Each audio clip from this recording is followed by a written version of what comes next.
3 identical boys vanished beneath the wide branches of the dying elm tree. One moment, they were laughing in the front yard. The next, the street was silent. No tire marks, no broken fence, not even a footprint on the soft earth. The house stood still after that. Neighbors moved away. The windows stayed dark. For 30 years the place kept its secrets. No answers, no bodies, just a memory sealed behind the walls. Until last night, when the lights flickered on by themselves, and someone heard children's voices in the attic. Voices no one had heard since 1982. Before we step deeper into the mystery, hit subscribe or bookmark this story. You won't want to miss what's waiting inside the house on Broken Elm Street. The early June sun poured golden light over the cracked sidewalks of Broken Elm Street. Heat shimmered above the pavement, bending the edges of reality just enough to make the street feel both forgotten and quietly watching. Number 214 sat at the very end of the cul-de-sac, its shuttered windows and chipped paint giving it the tired look of a home that had not been spoken to in a very long time. Ben Ramirez wiped sweat from his brow with the edge of his shirt and pushed the crowbar further into the corner of the garage wall. The plywood was warped with age and brittle to the touch, but behind it, behind the drywall, something felt off. Why is there framing where it shouldn't be? He muttered, more to himself than to his wife, who was sorting boxes in the driveway. Lila Ramirez looked up from an old crate of dusty garden tools. What? This whole section of the garage. It's weird, like someone deliberately boxed off a section and didn't finish the framing. She walked over, hands on her hips. Are you saying we're about to find hidden treasure or a family of raccoons? Ben grinned, though it was cautious. Let's hope it's not the latter. With a satisfying crack, the crowbar pried loose a large piece of drywall, revealing a hollow space behind. Dust swirled in the shaft of sunlight beaming through the small garage window. And then they saw it.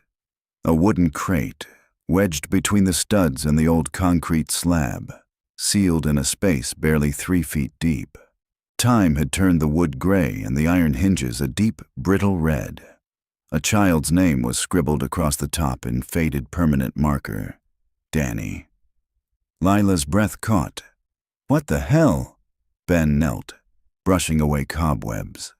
This doesn't feel right. The crate wasn't locked, just sealed shut with old nails that had long since loosened. With slow fingers, Ben lifted the lid. Inside, the dust clung like ash to objects that should not have been there. Not in a boarded-up corner of a garage. Not left like this, not forgotten. A toy fire truck, its wheels missing, a tangle of yo-yos. A laminated school library card with Evan Cooper, written in blocky handwriting. A red and blue spiral notebook filled with backward letters and stick figures. And, at the bottom, a faded Polaroid. Lila lifted the photograph carefully, as if it might disintegrate. Oh my God. 3 boys, identical in appearance, smiled at the camera in matching red jackets. Their arms were around each other. Behind them, unmistakably, was this very house. Its porch rail still crooked. The same siding, the same cracked sidewalk leading up to the front steps. She turned the photo over. No date, no names. Ben stood slowly, brushing his hands on his jeans. Triplets? I think so. They exchanged a long look. Something cold crept between them, despite the heat outside. Lila stepped outside the garage, the Polaroid still in her hand. She pulled out her phone and searched. Triplets missing Broken Elm Street. It didn't take long. Missing persons. 1989. Daniel, Evan, and Miles Cooper. Age 7. Last seen riding their bikes home from school in Rosewood County, Texas. There were photos. There were their faces. Ben appeared beside her, reading over her shoulder. They disappeared from this street. Lila nodded slowly. I think they lived right across the road.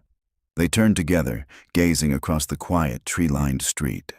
A modest brick home stood directly opposite their driveway, its lawn slightly overgrown. its porch shaded by a creaking awning. Wind brushed through the trees, lifting dry leaves along the sidewalk like whispered memories. The house looked still. Ben broke the silence first. "We need to report this." "Of course," Lila said, but her voice had changed. There was something tender in it now, a softness shaped like sadness. She looked back at the photo again, those little boys smiling, oblivious, still alive in that single captured second, frozen in a moment someone had desperately hidden.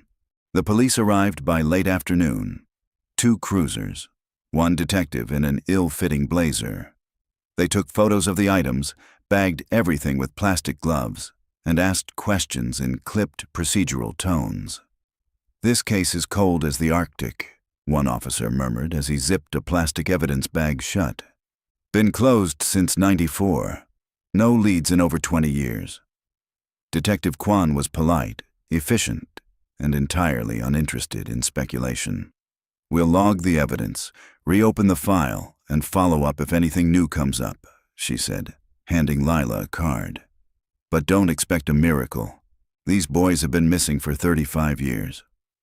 Ben nodded respectfully, but Lila lingered behind. She stared at the wall, the space where the crate had sat, hidden behind insulation and studs. Who put it there? Why these things? Why this house? After the officers left, Ben began sealing up the wall again. Lila didn't help.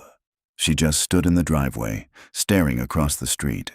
The porch light flicked on at the brick house across the road. A figure sat quietly in a rocking chair. She hadn't noticed him before.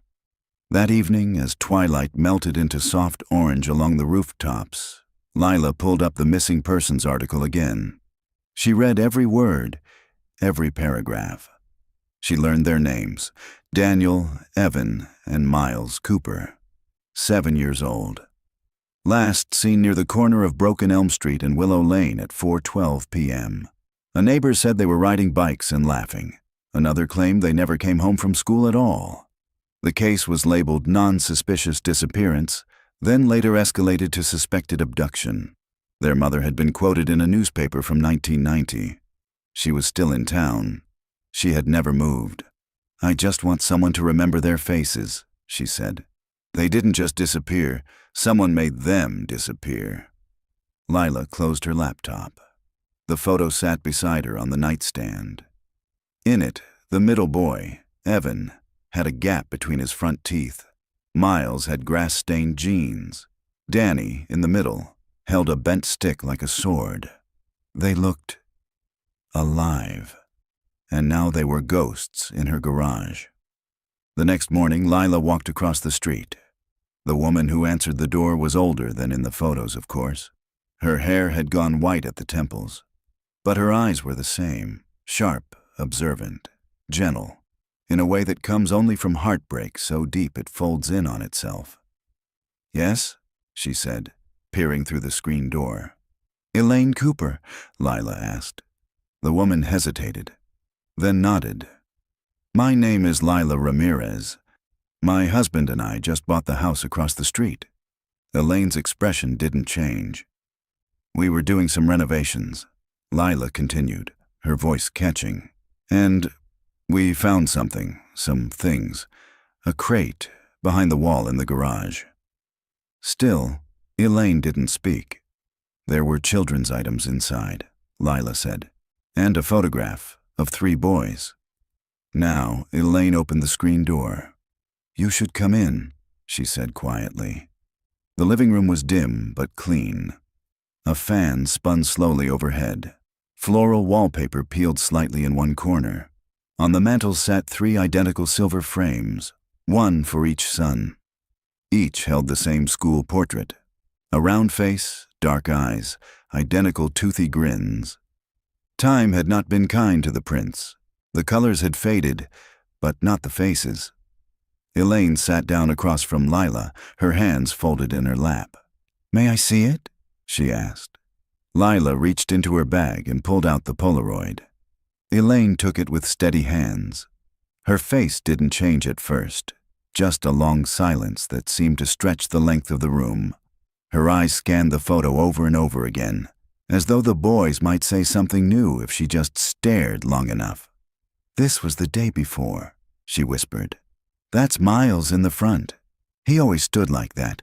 And Daniel." Her voice caught, but she continued. "He picked out those jackets. They said red was their superhero color." She brushed her thumb across the edge of the photo like it might warm under her touch. "I had this exact picture. I thought it was lost." "It was behind a wall," Lila said gently. "In a crate, with some of their things." Elaine looked up. "In that house?" Lila nodded. Elaine closed her eyes. "For years I used to walk past that house, trying to remember who lived there. I never thought to check it after Vernon Hale died." "Vernon Hale," Lila echoed. "He was the man who lived there back then. Older gentleman, kept to himself mostly. Lost his wife before we moved in." Lila felt her pulse quicken. "Was he ever investigated?" "No," Elaine said quietly. "He had an alibi, and he was respected." She stared again at the photo. "But I always wondered. He had this dog, Brutus. My boys loved that dog. Sometimes I'd see them petting it on the sidewalk, even though I warned them not to talk to strangers." She looked up sharply, with a kind of calm clarity that sent chills through Lila's spine. "Mrs. Ramirez, that wall was sealed deliberately. Those items were not forgotten. They were hidden." Elaine Cooper did not sleep that night. She had left the photograph on her bedside table, face up, staring into the ceiling. Her hand kept drifting toward it through the dark, her fingers grazing its edges like it was an ember she could reignite with touch alone. The boys' smiles haunted her in a way they hadn't in years. Not because they were gone, but because for the first time in 3 decades, she no longer felt so certain they were. Gone, that is. At 3:17 a.m., she stepped outside, barefoot, into the garden behind her home. She'd stopped planting years ago, after the roses failed to bloom on what would have been the boy's 10th birthday. Now it was mostly weeds and the stubborn remains of lilies that refused to die, no matter how long she ignored them. She knelt in the dirt and placed the photograph beside her. "I told everyone," she whispered. "They weren't just lost." The wind rustled the fence. A dog barked faintly in the distance. Elaine stood, and for the first time in 15 years, began to pull weeds from the earth. By mid-morning, Lila and Ben returned to number 214, still overwhelmed by what had been found. The house felt different now, heavier. Every creak of the floorboards, every groan of the pipes, seemed like whispers left behind by people who were never supposed to be forgotten. They sat in the dining room with coffee mugs neither of them touched. "We have to help her," Lila said quietly. Ben exhaled. "I just don't know how. We gave everything to the police. What else can we do?" "We can't pretend we didn't find that," she said, gesturing toward the garage with her eyes. "You saw her face. That photo was taken here. There's something about this house that no one ever looked hard enough at." Ben rubbed his hands over his jaw. "I mean, we could look up Vernon Hale. Figure out who he was, what happened to him." "I already did," Lila said. She turned her laptop around. "Died in 2002. Stroke, no children. There's not much on him. But I found his will." Ben raised an eyebrow. "His will?" She nodded. "Filed at the Rosewood County Courthouse. It's public record. He left the house to a niece, someone named Mary Laughlin. She sold it 5 years later to a rental company, which then left it vacant until we bought it. So Mary Laughlin might know something." "She's not in Texas anymore," Lila said. "Moved to Maine in 2008, but I'm going to call her." Ben looked at her. "Are we sure we should be the ones doing this? I mean, this is the police's job, isn't it?" "They had the job 35 years ago, and they didn't find anything," Lila said, sharper than she meant to. "If it were our kids—" Ben held up a hand. "Okay, you're right. Outside, clouds began to gather over the street, dimming the morning sun into a flat gray. Elaine returned to the Ramirez house that afternoon, her fingers stained with dirt, the photograph still clutched in one hand. She knocked once and waited. Her composure was back, calm, watchful, almost regal in its restraint. But Lila noticed how tightly she gripped the photo. "Come in," Lila said, stepping aside. Elaine's eyes moved over the house as she entered. The walls, the lighting, the hallway. It was muscle memory, watching for details. She had spent so long imagining this space. "Was anything else found?" Elaine asked softly. "Just the box," Lila said. "Some toys, school papers, and the room itself. It was sealed." Ben nodded. 2x4s and drywall, layered in. Nothing fancy, but deliberate. Elaine looked around again. "Did he have a dog?" she asked. Ben blinked. "What?" "Vernon Hale. Did you find evidence of a dog? Chew marks, claw scratches, dog bowls, anything?" "No," Lila said, frowning. "Why?" Elaine turned toward the front window and pulled aside the curtain slightly, staring out at the yard. "My boys loved his dog," she murmured. "A big retriever. They'd pet it on their way home from school, talk to it through the fence. I used to warn them about strangers, but a dog like that, it lowers your guard." "You think the dog was used to lure them?" Lila asked. Elaine didn't answer right away. Then she nodded. "I think it started with the dog, then with kindness, then with trust." That evening, Lila placed a call to the Rosewood County Records Office and asked for a copy of Vernon Hale's property plans. She was surprised when the clerk said, "That's funny. You're not the first person to ask for those. Someone came by last year. Do you remember who?" The clerk paused. "No name, just some guy. Wanted blueprints of the garage for a restoration project. Paid cash for the printouts." Lila scribbled a note. "Is there any record of who Hale's caregivers were before he died?" she asked. Probably under his medical records. I'd have to check if that's publicly accessible." Lila hung up with more questions than answers. Later that night, when the house was quiet and Ben was asleep, she sat on the living room floor with a flashlight and examined every inch of the remaining garage wall. At the baseboard behind the shelving, she found something small. A scuff mark, pale gray against the wood, almost gone with time.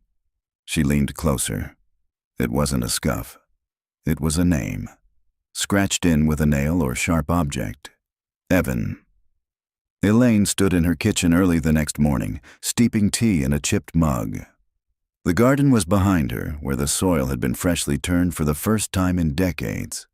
She still hadn't planted anything, but she intended to. For the first time in years, she intended something. The knock on her door was soft. She opened it to find Detective Sarah Nolan standing there. Her blazer wrinkled from the morning humidity, her eyes cautious but kind. "Mrs. Cooper," she said, "I'd like to talk." Elaine held the door open. They sat at the kitchen table, tea for one, silence for both. "I saw the photos," Nolan said, "and the evidence from the Ramirez house, the boys' belongings, the Polaroid. And now, new markings found in the wall." Elaine raised her eyebrows. "So you believe me now?" Nolan sighed. "I believe something happened in that house. What exactly, I don't know yet." Elaine folded her hands. "Vernon Hale. He wasn't just some grieving old man. There's more." "We've reopened the case," Nolan said, "unofficially. Cold cases don't always get much attention, but there's enough here to justify a search warrant for the property." "I already searched it," Elaine said quietly. "For years, in my head, over and over." Nolan looked down at her notes. "You said the boys were last seen on their bikes. Were those ever recovered?" Elaine's eyes hardened. "Number." "The bikes disappeared with them." Nolan nodded slowly. "Then I want to dig. Beneath the garage, under the foundation, if necessary." Elaine blinked. "Why?" Because in 2001, Nolan said, a similar disappearance happened 2 towns over. Another old man, another child, never found. That man also died of a stroke. And guess what we found in his garage last year? Elaine leaned forward. A pair of shoes, children's size, buried in concrete under the water heater. The following day, construction permits were fast-tracked. Nolan brought in a forensic unit under the guise of structural inspection. The Ramirez couple agreed to allow the dig. A slab of concrete was removed near the back corner of the garage. They found nothing. At first, then, just beneath the dirt, buried in plastic wrap and old cloth, they found a crumpled lunchbox. Red metal, rusted. Inside, a pair of socks, a Pokemon sticker, a folded note that read, "Please don't tell Mom I took the dog treats." Evan and Elaine sat on the steps of the house, holding the lunchbox in both hands, like it was a living thing. The sun was setting behind her, bleeding gold through the trees of Broken Elm Street. For the first time in 35 years, the street felt like it might breathe again. Elaine stood at the edge of the Ramirez garage, the earth still torn where the forensic crew had left off, the outline of the foundation cracked and incomplete. In her gloved hands, she held the lunchbox again, lighter than she remembered, as if memory had added weight to it over time. It had been red once, fire truck red. Daniel's favorite. She remembered Evan begging for the same one at the store just so he could match. But this one, she was sure, had belonged to Miles. He was always the quiet one, the one who didn't fight to be seen, but who left notes everywhere. She turned it slowly in her hands. It smelled like rust, dust, and old apples. Lila stood nearby, watching her carefully. "Do you want to sit?" she asked softly. Elaine shook her head. "If I sit, I might fall apart." Later that afternoon, Detective Nolan returned with 2 small evidence bags. In one, a faded Pokemon sticker. In the other, the folded note. Elaine stared at it through the plastic. "Please don't tell Mom I took the dog treats." Evan. It was written in red crayon. The letters were uneven, tilted. Evan had always rushed through things, always scribbled. "It's real," Elaine said, voice barely above a whisper. "It's his." Nolan gave her a minute before speaking. "We're going to bring in a ground-penetrating radar unit. Scan the entire yard, under the house, the surrounding areas." Elaine nodded. "You think they're buried?" "I think someone hid something," Nolan said. "And when people hide things, it's because they don't want them found." The next day, Elaine brought a small box from her attic. It was unmarked, tucked between 2 cartons of Christmas ornaments and old tax records. Inside were dozens of photographs, neatly organized by year. The boys' lives captured in film. Birthdays, bike rides, first days of school. 3 nearly identical faces, yet to her, they were always different. She laid them out on her kitchen table, one by one. Daniel, always the one grinning just a little too wide, his hair stuck up no matter what she did. Evan, the tallest by a smidge, always with dirt on his knees. Quick to argue, quicker to hug. Miles, calm, sweet, the thinker. His favorite thing was reading comic books upside down. She stared at the final photo, taken 2 weeks before they disappeared. All 3 of them standing in the driveway, helmets on, bikes ready, grins as wide as Texas. A gust of wind stirred the edge of the photograph. Her eyes narrowed. In the far background, barely visible behind the trees, was the corner of Vernon Hale's house, and next to it, unmistakably, the tall silhouette of Brutus, the golden retriever. And just behind him, half concealed by the front porch post, a man's shape, thin, pale shirt, standing perfectly still. Elaine picked up the photo, heart thudding. She had never noticed it before. Meanwhile, Lila was on the phone with the Rosewood County Clerk's office. "Yes, I'm still trying to track down next of kin records for Vernon Hale." Any caregivers, medical aides, hospice workers, anything. She paused as the woman on the other end typed. "There's an entry," the clerk said. "A man named Ralph Mason, listed as a part-time aide in the final 6 months before Hale's stroke. No formal license on file, which is odd." Lila's pen froze. "Do you have an address?" "Just a P.O. box. It's outdated." Lila scribbled it down anyway. "Anything else unusual?" she asked. "Well, not sure if it matters, but Mr. Hale's death certificate had a discrepancy. He was declared deceased at home by a neighbor, but the coroner noted signs of a prior fall, one that likely happened a few days before the stroke. Was it investigated? Number natural causes were listed. No autopsy was performed." Lila thanked her and hung up. "Ralph Mason," she murmured to herself. The name had a hollow sound. That evening, Lila walked across the street again. Elaine answered the door, holding the photo with the blurred background figure. "I think this is him," she said without preamble. "Vernon and Brutus and maybe someone else." Lila looked closely. "That's your boys on the bikes?" Elaine nodded. "The morning they disappeared." Lila hesitated. "I found a name, Ralph Mason. He was Vernon's aide in the months before he died." Elaine's eyes flicked toward her, dark and wide. "Was he investigated?" No one mentioned him in the original report. They sat down at Elaine's dining table. Lila spread out the documents she'd collected. Elaine spread out the photos. Piece by piece, they built something, a shape, a pattern, maybe even a truth. The next morning, the GPR team arrived at the Ramirez property. Long, slender equipment swept over the yard, the garage, and the concrete slabs near the foundation. Ben watched from the front steps, arms crossed, tension written in the way he bounced one leg silently against the railing. Detective Nolan stood near the garage entrance, reviewing the scans as they loaded. One of the technicians paused. "Ma'am?" Nolan stepped forward. "What is it?" "There's a void under the rear corner of the foundation, about 5 feet by 3. Unnaturally shaped. It doesn't match any plumbing maps or known construction features." "Depth?" 4 feet down. Could be a crawl space. Could be a sealed pit. Nolan's jaw tightened. "Mark it," she said, "and get the excavator." Elaine waited on the sidewalk, hands clasped tightly, her garden gloves forgotten in her pockets. The digging took hours. Lila joined her, arms folded, eyes never leaving the work site.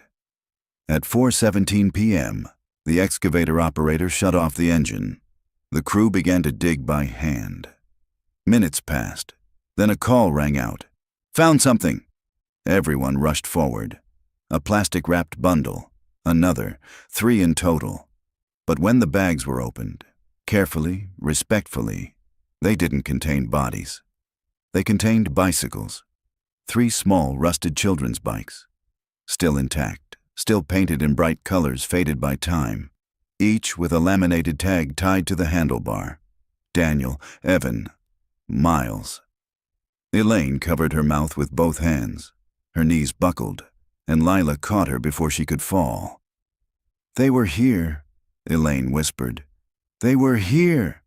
Detective Nolan knelt beside the bikes, examining the name tags. "They buried the bikes," she murmured, "but not the boys." That night, Elaine sat on her porch, the photo of her sons clutched in one hand, the red lunchbox beside her. "I always said," she whispered, "they didn't just disappear." Across the street, the garage light flickered once and went out. She didn't move. The wind stirred the leaves of her overgrown garden, and for the first time in years, it didn't sound like silence. It sounded like breathing, like a house exhaling, like something long buried beginning to rise. It started with Brutus. Elaine hadn't spoken the dog's name in years, not since a faded memory surfaced one sleepless night. A flash of the boys laughing, all 3 huddled around the golden retriever like a secret pact was being made in fur and slobber. Daniel had insisted the dog liked him best. But it was Miles who carried dog treats in his pockets. The good kind, bacon-shaped. They had loved that dog. More than anything on the walk home from school. More, perhaps, than they feared what their mother had told them. Never follow strangers, not even if they have a dog. The discovery of the bikes was front-page news the next morning. Breakthrough. In 1989. Triplet disappearance. Bikes found buried in suburban garage. Elaine didn't bother reading the article. The photo said enough. A blurry shot of the rusted bicycles laid out on a tarp, their plastic name tags dangling, faded by time but unmistakable. Even the colors of the bikes had survived, blue, red, and yellow. Daniel, Evan, and Miles. Ben and Lila tried to stay out of the spotlight. Reporters called their home, knocked on the door, even staked out the driveway, hoping to get a quote. But Lila only ever said one thing: "We just want answers for Elaine." Detective Nolan came by early that afternoon. She parked down the street and walked to Elaine's front porch with a notebook in one hand and a photograph in the other. "I found this in Vernon Hale's personal items at county storage," she said, handing it over. "Taken about a year before your boys disappeared. That's Brutus, right?" Elaine looked down. The dog stared out from the photograph, tongue lolling, eyes wide and trusting. He sat obediently next to Hale, who held the leash in one hand and a plastic grocery bag in the other. "That's him," Elaine confirmed softly. "Same spots on the ears." "According to veterinary records," Nolan continued, "Brutus was put down the same month your boys vanished. The paperwork said he was aggressive." Elaine's brows furrowed. "Aggressive?" "He never bit anyone before, correct?" "No," Elaine said. "Never." "That's what I thought," Nolan murmured. "I think the dog saw something, or reacted to something, and someone wanted him silenced."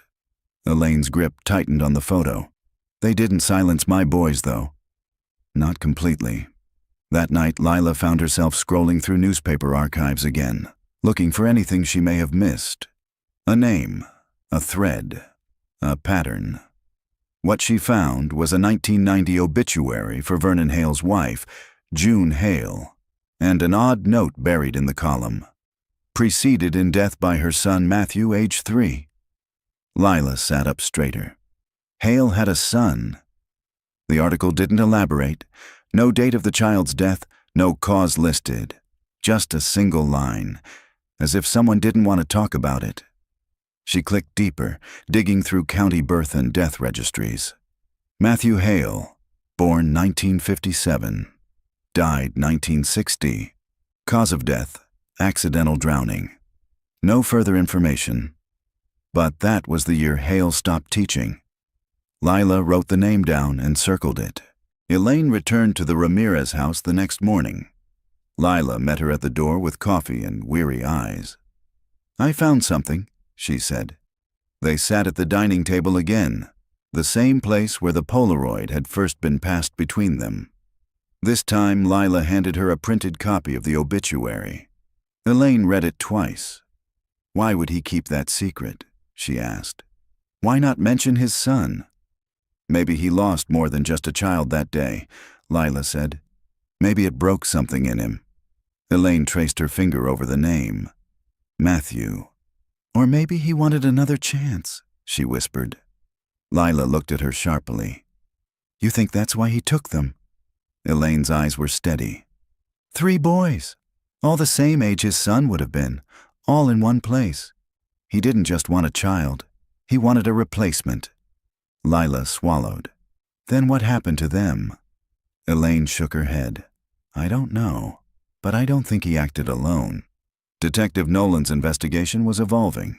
She tracked down the hospice records for Hale's final year. Sparse, but just enough to confirm what Lila had found.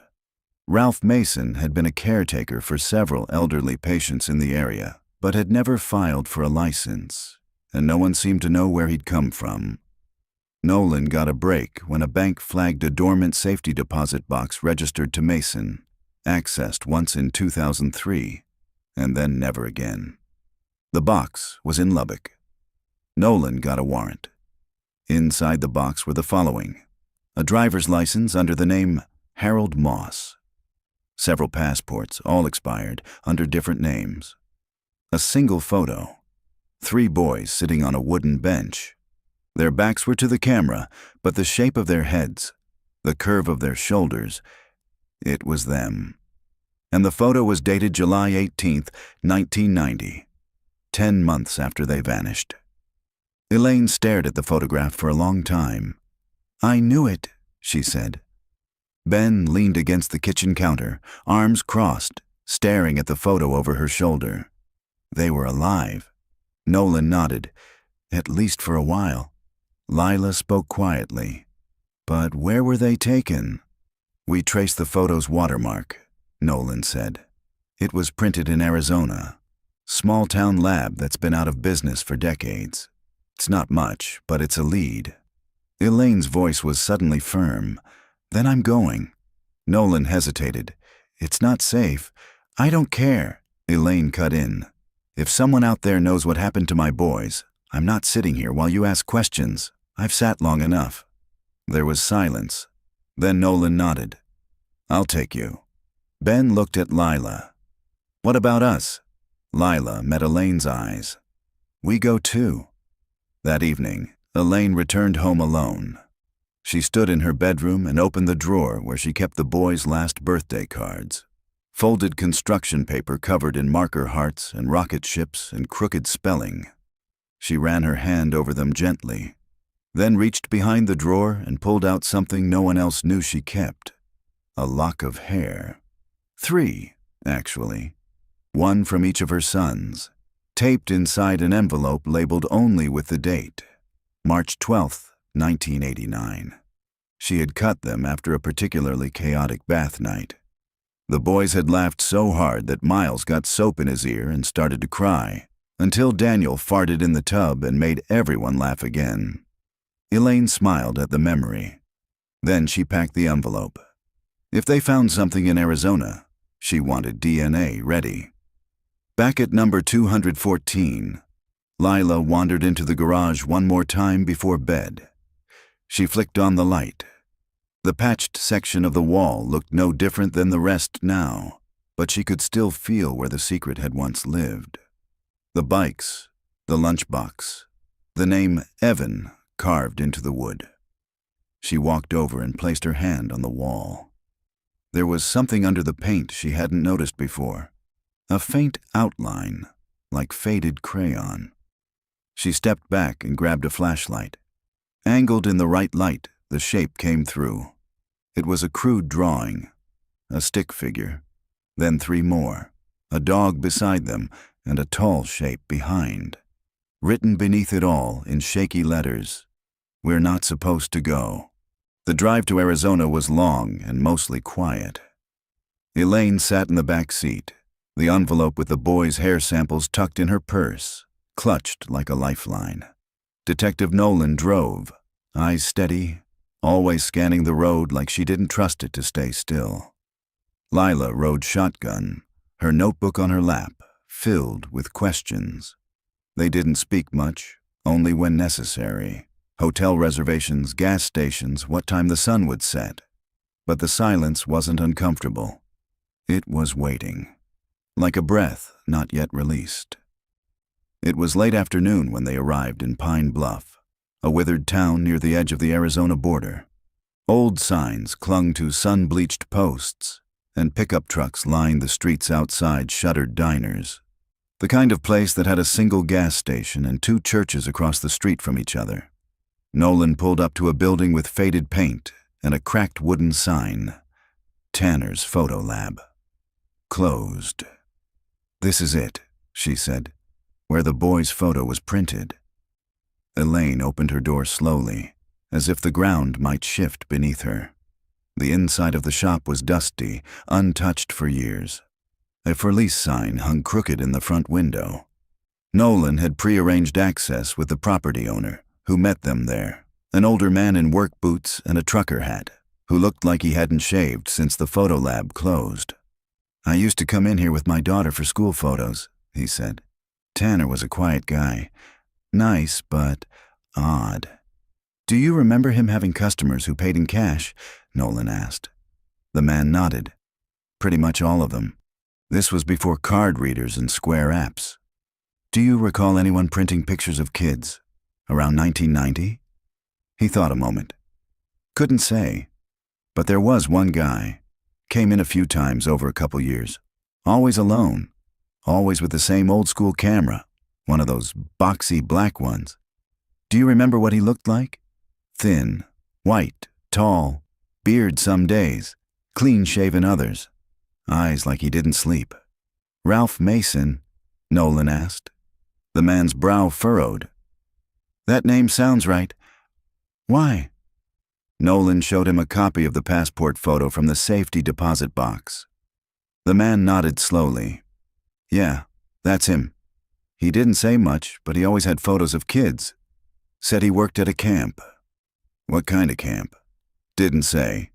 Just that he kept them off the streets. Elaine's hands clenched into fists at her sides. Back at the motel that evening, Nolan spread out the evidence on the bed. The boy's photo, the forged IDs, the envelope of DNA samples. I've contacted a forensics unit nearby, she said. We're submitting the photo for timeline analysis. In the meantime, there's another lead, a property registered to one of Mason's aliases, Harold Moss, just outside of town. What kind of property? Lila asked. A trailer, rural, no utilities on file, but someone's been paying the land tax every year in cash. Elaine looked up sharply. We're going. The trailer sat at the end of a dirt road, surrounded by scrub brush and rusted fencing. A mailbox stood bent near the gate, the name scratched out with black marker. The place was quiet, not abandoned, but waiting.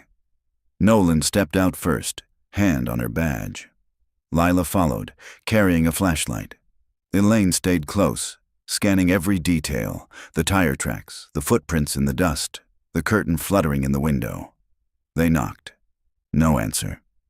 Nolan tried the door. Unlocked. Inside, the air was stale. Dust coated everything.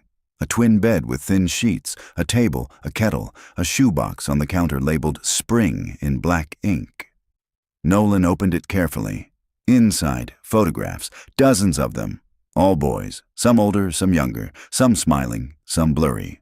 All of them outside, on porches, at parks, in fields, always 3 at a time, but never facing the camera. Lila's voice cracked. Are these them? Elaine stepped forward. She picked up one photo. 3 boys sitting in a circle, backs to the lens, drawing something in the dirt. I know those shoulders, she whispered, even in black and white. Nolan took the box and began to photograph everything.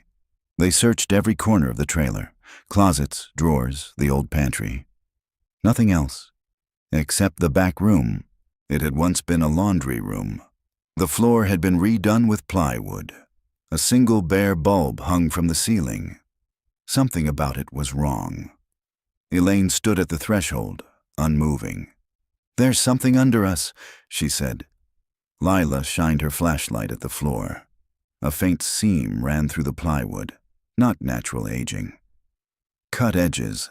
Something had been opened here, or hidden. They found a crowbar in the tool shed outside. The plywood lifted with effort, revealing a hollow space beneath the floor. Not deep, maybe 3 feet, lined with insulation and old fabric. And in the center, a locked metal box. Nolan pulled it out slowly. The lock was rusted shut, but broke with force.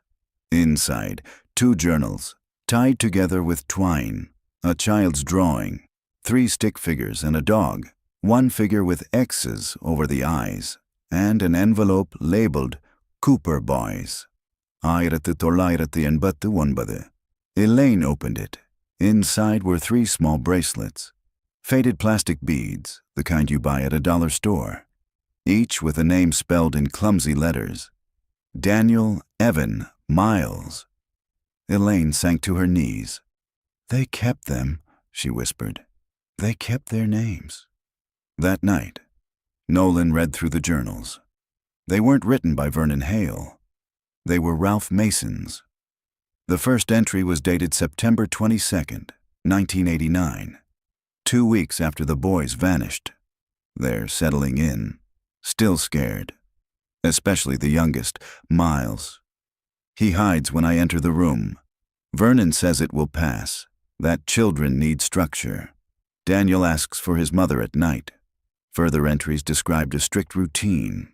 Meals, reading, prayer, outdoor time, rewards and punishments. Drawings as therapy, only supervised outdoor play. Evan ran toward the fence today. Vernon slapped him. I told him it was too hard. He said they need fear to stay loyal. The last entry was dated July 19th, 1990. The youngest is gone. Vernon buried him under the shed. I wanted to leave. Vernon said it would be my fault if the others got taken. He said they are his now. Nolan stopped reading. No one spoke. Elaine simply sat at the table, staring out the window. Tears rolled silently down her cheeks. In the morning, Nolan called the sheriff's office. Excavation at the trailer began within hours. Beneath the shed, they found a shallow grave. Inside, child remains. Male. Estimated age, 8. DNA tests would confirm it later, but Elaine already knew. It was Miles. Daniel and Evan, however, were nowhere to be found. Elaine stood at the edge of the shallow grave long after the forensics team covered it. The Arizona sun pressed down, hot and unrelenting, but she didn't move. Her hand rested over her chest, her heart hammering beneath her palm. She didn't cry. Not here, not yet. She had cried so much over the years that grief had become an organ, something that lived in her, always humming quietly in the background. Now it screamed. Miles. He had been the smallest, the gentlest. He used to tiptoe around the house early in the morning so he wouldn't wake his brothers. He'd whisper stories to the dog plushie he named Captain Barkley and tuck it into bed like it needed protection. They had failed to protect him. Or maybe, Elaine thought bitterly, they hadn't. She had. Back at the motel, the journals lay spread across the bed, open to passages Nolan and Lila kept rereading. The pages were warped from years of heat and neglect, but Mason's handwriting was sharp, almost obsessive. His thoughts ranged from fragmented to reflective to chillingly clinical. They see me as the helper. I bring food. I explain the rules. But Vernon is the voice they obey. He calls them the brothers, never by name anymore. Says names belong to the past. He keeps them separate now. Says it makes them less likely to plot. Lila flipped a page, her fingers trembling slightly. Miles doesn't eat unless I'm there. He cries without sound. I think he knows it's coming. Evan tried to fight back yesterday. He threw a toy at Vernon, said, "You're not my dad." Vernon locked him in the dark room for 12 hours. A few entries later, the tone shifted.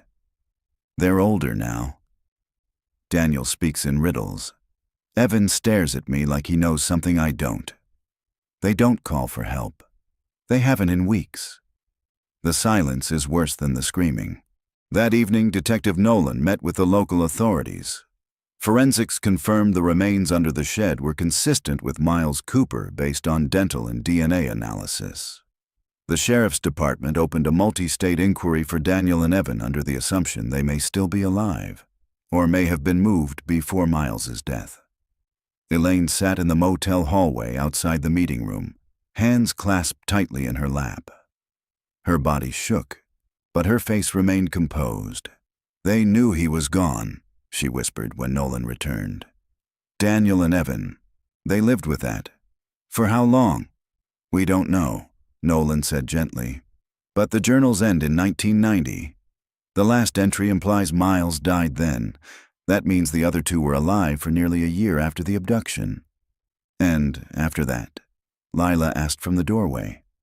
Nolan hesitated. No trace. Not in Arizona. Not in Texas. Nothing. Elaine shook her head. They're out there. I feel it. Later that night, Elaine found herself sitting alone with the second journal, flipping through the final pages. One entry had been scrawled with such pressure the ink had bled through the page. He took them somewhere. Said he needed to start again. Said the desert was too exposed. He didn't trust me to follow. He took the Cadillac. Her breath caught. She flipped back to the photos. The same red Cadillac visible in the 1989 photo of the boys in front of Hale's house. The same make and model that now sat in a barn back in Rosewood County. Inside the fenced property Elaine had never been allowed to enter. By morning, Nolan had confirmed the vehicle. "Yes," she said. "The car's still registered to Vernon Hale's estate. It was never impounded, just left in a storage barn next to the main house." "Can we search it?" Elaine asked. "We already did when we reopened the case," Nolan said. "At least, the garage, not the barn. We didn't have cause to break the lock." "You do now," Elaine said, eyes hard. They returned to Broken Elm Street 2 days later. Elaine stood in her garden, the envelope containing the bracelets clutched in her hand. She hadn't stepped into the backyard of Hale's house since the boys disappeared. Not truly. She and Nolan, joined by local authorities, entered the barn together. Dust motes hung in the air like ghost lanterns. The red Cadillac Eldorado sat in the center, a canvas tarp draped lazily across it, faded but intact. Nolan approached slowly, flashlight in one hand. The trunk had been pried open years ago, but no one had looked beneath the lining. Ben, standing nearby with a crowbar, stepped forward at Nolan's signal. He pulled up the lining. A creak, then silence, then the thump of wood against metal, a hidden compartment. Inside, 3 school ID cards, partially burned but legible. Daniel Cooper, Evan Cooper, Miles Cooper, and beneath that, a small torn photo. 2 boys, perhaps 11 years old, standing on a beach, one with a dog, one holding a book. Elaine gasped. "It's them," she whispered. The photo was scanned and digitally enhanced. A logo on the boys' T-shirt was traced to a private farm and youth outreach program established in 1992 in rural Texas under a new non-profit name. The founder, Howard Fielding, retired teacher, former colleague of Vernon Hale at Oak Ridge Elementary School. His name had never come up before. Elaine felt her knees buckle when she heard it. "I remember him," she said. "He taught science. My boys loved him." Nolan read the report aloud. Howard Fielding resigned suddenly in 1990, claimed early retirement. No transfer of pension, no forwarding address. Lila's voice was low. "Do you think he took them?" Nolan's face was grim. "I think Vernon gave them to someone he trusted." Elaine's eyes burned. "Then it's time we find him." The nonprofit still existed. The website was minimal, almost rustic. It described a faith-based agricultural community dedicated to helping at-risk youth find purpose through structure and care. It was called Howard's Haven for Hope. No phone number, just an address and a donation link. Elaine stared at the homepage photo, smiling boys in overalls shoveling soil. A man in the background, tall, silver-haired, smiling faintly. "Can we go?" she asked Nolan. "We can go," Nolan said, "but we don't go alone." The sun hung low over the Texas plains as Elaine, Lila, and Detective Nolan approached the gravel drive marked by a faded wooden sign. Howard's Haven for Hope established. 1992. Planting roots, growing lives. The letters had been freshly painted. The gate, however, was old, iron-wrought and manual. It creaked as Nolan pushed it open. Elaine's pulse quickened as the car rolled forward. Ben had stayed behind in Rosewood, too shaken to face what might come next. But Elaine needed to be here. Her boys might have walked this same road, might have lived in one of the buildings now silhouetted against the dusty horizon. They passed a pasture where boys, teens mostly, shoveled soil into long rows. From a distance, it looked wholesome. Simple, but Elaine had lived long enough to know that even silence could wear a mask. Nolan parked near the main building, A 2-story farmhouse with sun-faded curtains and potted plants on the porch. A woman greeted them at the door, clipboard in hand. "Welcome to the Haven. I'm Sister Marla." She was in her 60s, short white hair under a straw sun hat. Her voice soft but firm. "Are you here for a tour, or—" "We're here to speak with Mr. Fielding," Nolan said, flashing her badge. "Is he on site?" Sister Marla's smile faltered. "I believe so. He was in the greenhouse earlier, but he may have gone back to his residence." Nolan nodded. "Please let him know the Rosewood County Police Department has reopened a missing persons case, and we have reason to believe this property is involved." The woman's face paled. I'll find him." The greenhouse was warm and fragrant, filled with the scent of damp soil and lemon balm. Elaine stepped inside alone, her gaze sweeping over seedlings, hanging pots, hand-painted signs made by children. At the far end, she saw a man bent over a tray of tomato sprouts, humming a tune, tuneless but gentle. He looked up. Silver hair. A lined face. A soft smile, cautious but not unfriendly. "May I help you?" he asked. Elaine didn't answer at first. Her throat had tightened. His eyes narrowed. "Do I know you?" She stepped forward. "You taught my boys. At Oak Ridge Elementary." He blinked. His hand went still in the soil. "Daniel, Evan, and Miles Cooper," she said. "They vanished in 1989. A long pause. "I remember them," he said softly. "Smart boys, gentle, always together." Elaine studied his face. "What happened to them?" He glanced down at the seedlings. "I don't know." She took another step forward. "But Vernon Hale gave them to you." He said nothing. Then, "They were scared when they came. Confused. Vernon said their parents had abandoned them, that they needed structure." "They were stolen," Elaine said. "And you knew it." His voice dropped to a whisper. "I didn't ask questions. I told myself I was helping." "Where are they now?" she demanded. "Where are my sons?" Howard looked up at her, and for the first time, his voice cracked. "I can take you to one of them." They followed him in silence to a smaller house behind the greenhouse, more private, well kept. Wind chimes clinked in the doorway. Inside was a man in his 30s. Dark curly hair, warm brown skin, muscular frame. He stood over a stove, stirring something in a pan. When he turned, Elaine's knees buckled.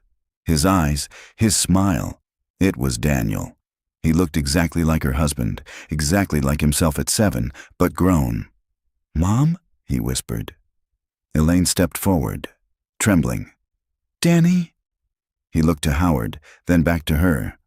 "I don't remember," he said. I was told you died, that you were in jail." Elaine choked on a sob. Nolan moved quietly toward the door, giving them space. Lila placed a hand on Howard's shoulder. "You took them in," she said, "but you never told them the truth." "I didn't know how," Howard whispered, and then too much time had passed. Daniel, who had been going by Ferdinand, sat with them under the porch awning. He explained everything. "I remember the house," he said. "Broken elm, and Brutus. But I thought it was a dream. We were told we were immigrants, that we had been rescued." Elaine nodded slowly. "After Miles."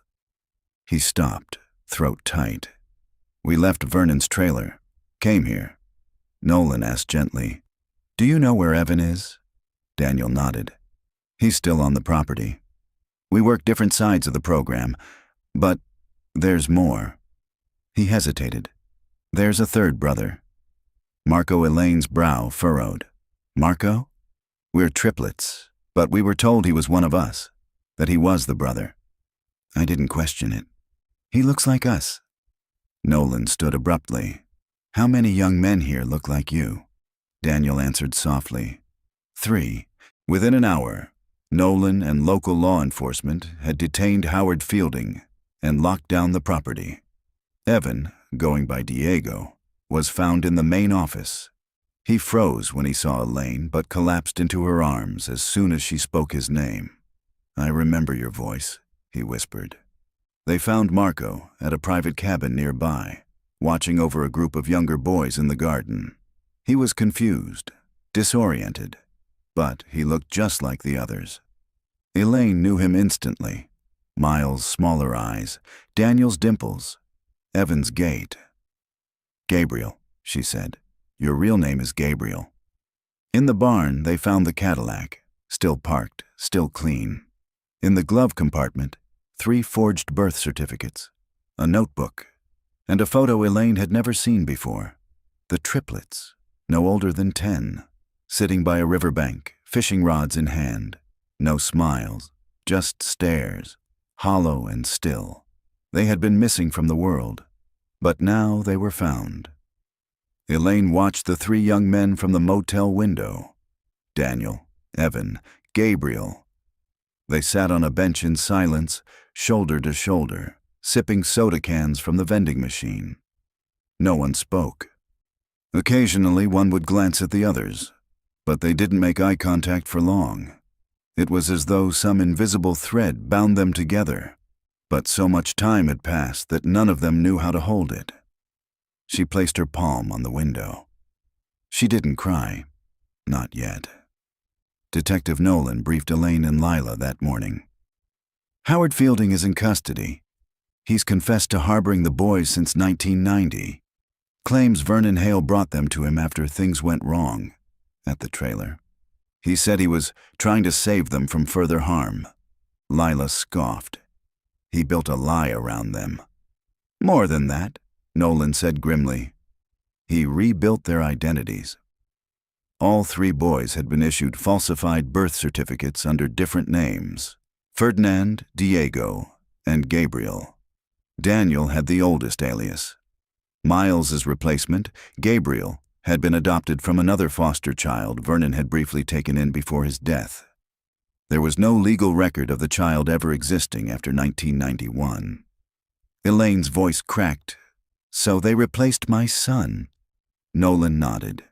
It appears Gabriel was too young to remember much, but he grew up with the others. He doesn't know who he is, or who he isn't, Elaine murmured. A forensic team returned to the old trailer in Arizona.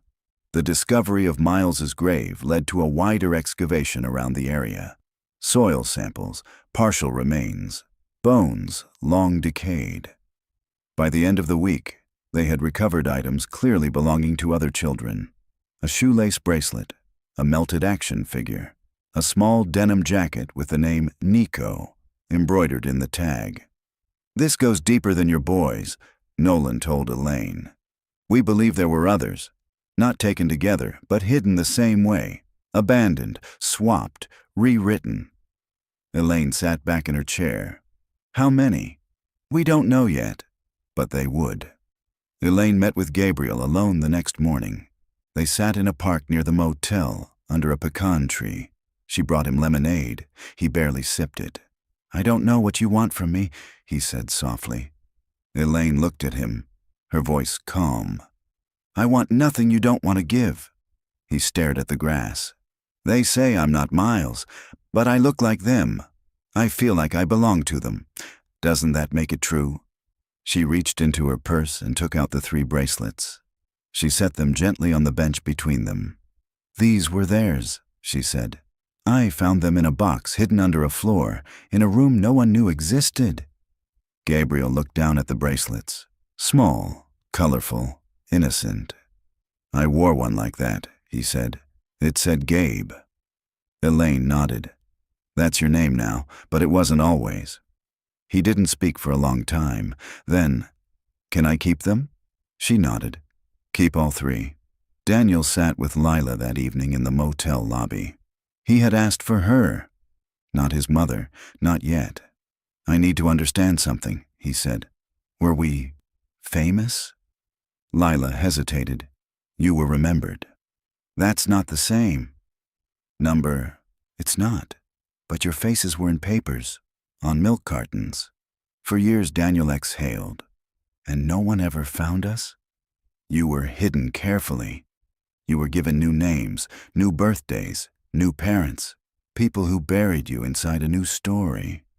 Daniel looked up. So who am I now? She gave the only answer that felt honest. Who do you want to be? He thought about it for a long time, then said, Daniel. Evan found Elaine in the motel courtyard. She was watering a planter filled with dying flowers, old habits. I remember your laugh, he said. It used to shake the kitchen. Elaine turned slowly. And I remember yours, she said. It always came after Daniel's, like an echo. He nodded. I didn't forget you. I never stopped looking for you. They stood in silence, not needing more. She handed him the watering can. He took it. Gabriel underwent a voluntary DNA test.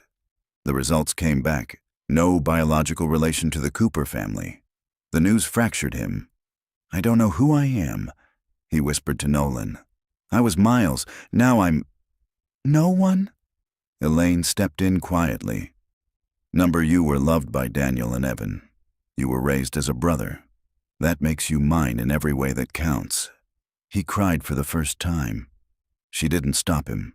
The forensic team released their full report on Vernon Hale's and Howard Fielding's activities. At least 5 sets of unidentified child remains across 2 locations. A documented network of forged paperwork and relocation, possibly extending to other states. Mason's journals confirmed at least 3 other transfers, whose identities were never known. Fielding pled guilty to conspiracy, unlawful detainment of minors, and obstruction of justice. He would likely die in prison. Elaine did not attend the sentencing. Let him fade, she said. Let him rot, nameless. 1 month later, Daniel, Evan, and Gabriel moved into a rented house near Rosewood. Together. They didn't speak much about the past, not yet, but Elaine visited every Sunday. She brought food, sometimes photos, sometimes silence. All were accepted. Gabriel started going by his birth name again, Nico. Nolan found a long-lost birth certificate buried in the Texas foster system. He had been placed with Vernon Hale briefly as a toddler, then vanished. Now he was real again. Elaine stood once more in her garden, digging into the soil with gloved hands. She planted lilies, 3 of them. For Daniel, for Evan, for Miles. Nico stood beside her, holding the watering can. I think I want to be a teacher, he said. She looked up, surprised. He smiled. I want to help kids feel safe, like I never did. Elaine nodded. That would be the best thing you could do. And together, they watered the roots. The last time Elaine had flown, it had been for a funeral. This time, the plane lifted into a golden sky as she sat between Lila and Detective Nolan, her hands wrapped tightly around a paper cup of water, her fingers trembling only slightly. They weren't returning to Rosewood just yet. Arizona still held one more name, one more loose thread, and Nolan refused to leave it dangling. Ralph Mason. While Howard Fielding had cooperated fully in exchange for a lighter sentence, he'd admitted only vague details about Mason's final movements. He left after Vernon died, took one boy with him, the quiet one. I assumed he was Daniel, but I never saw him again. The records traced Mason to a P.O. box in northern Arizona. For a long time, it went cold, until a recent property transaction surfaced under one of Mason's old aliases, Harold Moss. A 20-acre compound outside a ghost town called Bitter Ridge. Remote, unregistered, fenced. Nolan called it a last known shadow.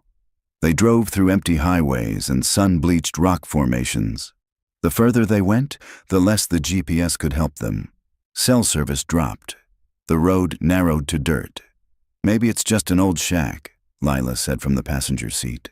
A dead lead. Elaine said nothing. Her eyes stayed on the horizon. When they reached the compound, it was nearly dusk. It looked untouched, like time had abandoned it. A rusted trailer, a small barn, a satellite dish hanging by a thread, and one man sitting on the porch, legs stretched out, hands resting on his knees. He stood when the car approached. Thin, gray-bearded, eyes like steel marbles. Nolan stepped out first. "Ralph Mason?" The man didn't flinch. "Depends who's asking. I'm Detective Sarah Nolan. This is Elaine Cooper." He looked at Elaine. His jaw twitched.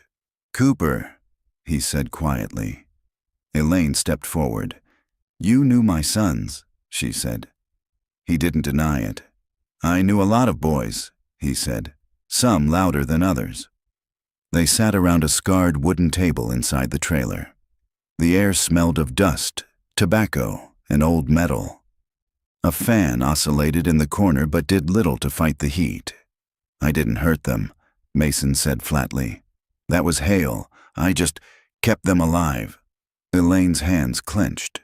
"You kidnapped them. I protected them from a worse fate. You hid them from their mother." He looked at her. "And what would you have done if you knew the truth? How would the world have treated 3 boys who forgot how to talk, who didn't know their last name anymore?" Elaine's voice didn't rise.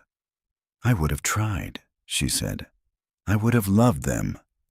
Mason looked away. Nolan slid a photo across the table, a still from the youth compound. Daniel and Evan sitting side by side. "This one," she said. "You took him. You took Evan." Mason's lip twitched. "He wouldn't stop screaming," he said. "Even after Miles died. Hale told me to silence him, but I ran. I took him, tried to give him a new life." "You gave him a lie," Elaine said. Mason turned to her. "And still, he's alive." In the barn, they found records.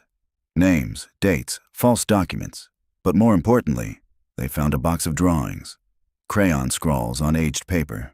A dog, a house, a boy with a balloon. All signed, E. Cooper. Age 9.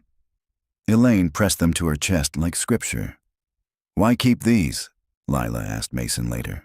"I had to remember something," he said. "Not everything I did was evil." Nolan stood. "You're going to be charged," she said. "Accessory to kidnapping, unlawful detainment, obstruction." Mason nodded. "I figured." "Why didn't you run?" she asked. He looked out the window. "I already did.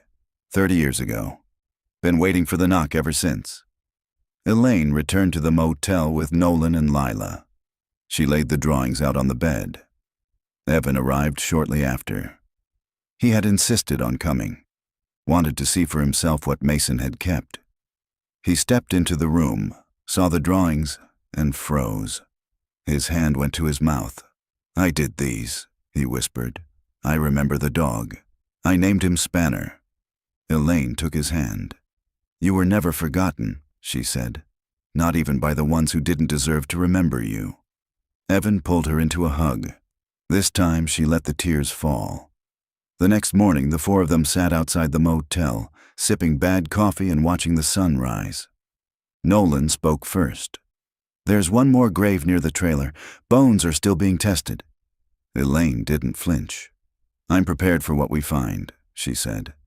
"But I know who I have now." Lila added gently, "And you're not alone in this anymore." Nico arrived an hour later, having driven all night from Rosewood. Daniel, too. The triplets, though now different, sat together for the first time in full understanding of who they were and who they weren't. "I don't remember everything," Daniel said. "You don't have to," Elaine replied. "What matters is that you're here." The garden on Broken Elm Street was alive again. Elaine knelt in the dirt as dawn stretched light across the lawn. The lilies she had planted weeks ago were starting to bloom, their white petals rising through soft soil like delicate trumpets.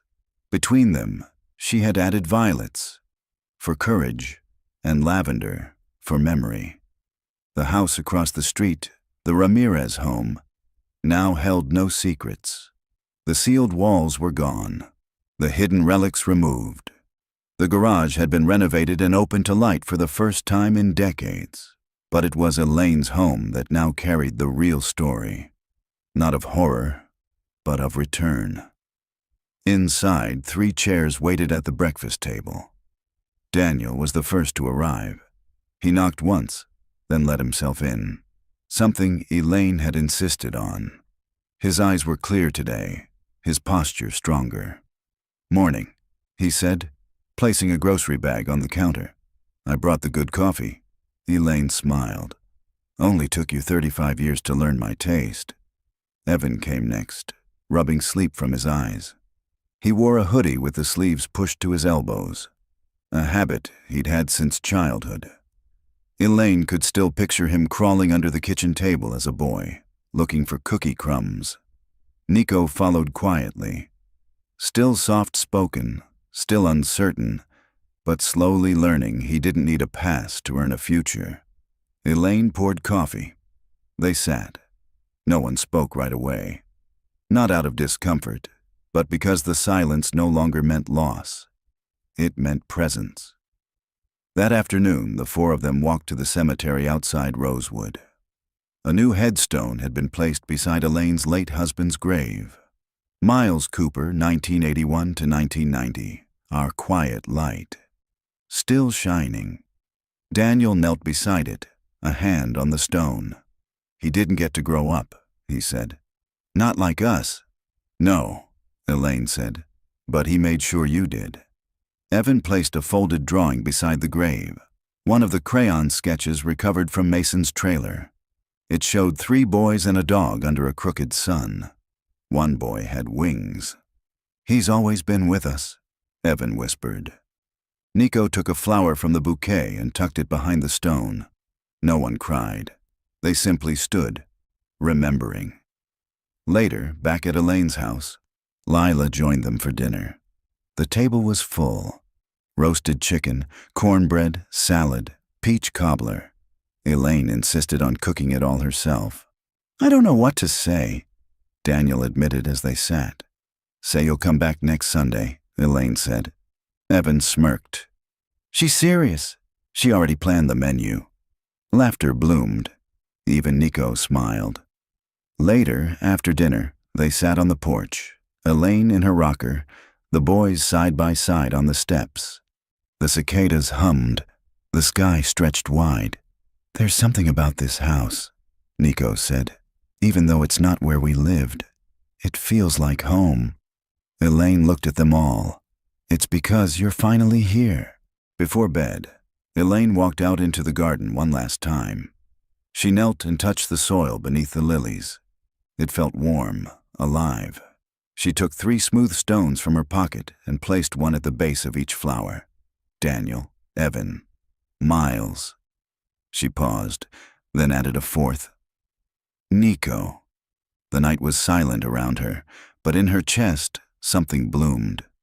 Not grief, not pain, but peace. A quiet strength that had waited 35 years to return. Elaine Cooper had not set foot on Broken Elm Street in 34 years. Not since the day her 3 sons, triplets, all of 8 years old, vanished somewhere between their school bus stop and the cracked sidewalk outside their home. Not since the town fell silent around her, avoiding eye contact and questions they had no answers for. Not since the prayers dried up and the casseroles stopped coming. She told herself, year after year, that if the truth were buried anywhere, it was buried deep. But when a young couple renovating a house 2 doors down unearthed a rusted red lunchbox with the name Evan scratched into the lid, time collapsed like a shutter snapping shut.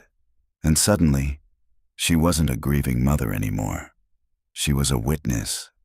And someone, somewhere, had always known the truth.